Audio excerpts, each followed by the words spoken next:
in from overseas.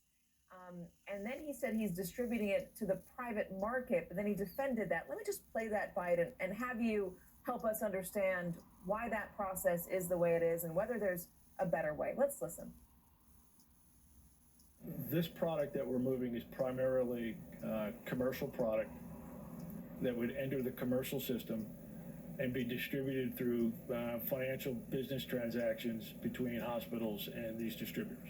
Just to clarify, that explains why states say they're bidding like they're on eBay, because the supplies are going to the private sector, and then they have to go there to get the supplies. That's normally how things work, right? So I'm not here to disrupt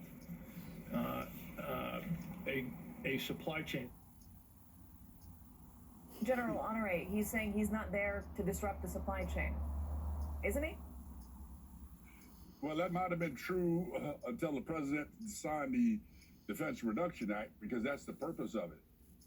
They're confused as to what their number one priority is, but I can understand that way, the policy coming out of the White House, when the White House said they're not supply clerks, they're not shipping clerks. Well, you know what they are. They're not bankers, clerks either, but they're trying to send money to the American people and take a lot of credit for it. This is the responsibility of the federal government to provide those goods that are needed after the disaster or during a disaster. That is the sole mission of the Defense Coordinating Agency inside of FEMA. That's why it was created, a logistics element coordinated inside of FEMA with elements from the Defense Logistics Agency, the government General Supply Agency, and to include the Corps Engineer NORCOM. We created that cell some years after Katrina to more effectively coordinate supplies as they are needed to manage logistics after a disaster or during a disaster. And it's not working. And what the Admiral said yesterday, it set me back, because even if these were commercial stocks coming in, the Defense Production Act would have allowed the president to be able to send that where it's needed, not to send it into the commercial market where FEMA and these governors and hospitals independently are competing, trying to buy it. I've never heard of anything. You cannot win a war without focusing your efforts and creating mass and speed. And this, you have it under your control, then you give it to vendors who then try to sell it back to the American people at the highest price. And oh, by the way, if it was working, I would take my hat off to them. But it's not working. Right there in New York, the biggest hot spot where the plane landed, it's not working. So I hope we can quickly turn this around, get some accountability.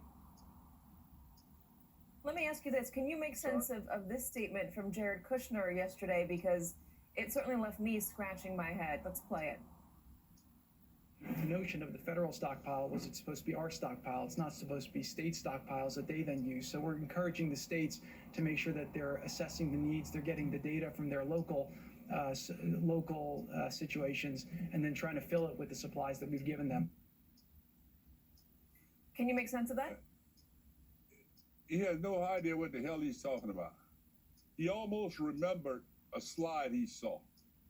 It is FEMA's responsibility to, along with those agencies that collaborate with them inside that giant FEMA Logistics Coordinating Agency, to send this to one of 6 FEMA warehouses, or if they decide to send it directly to a state.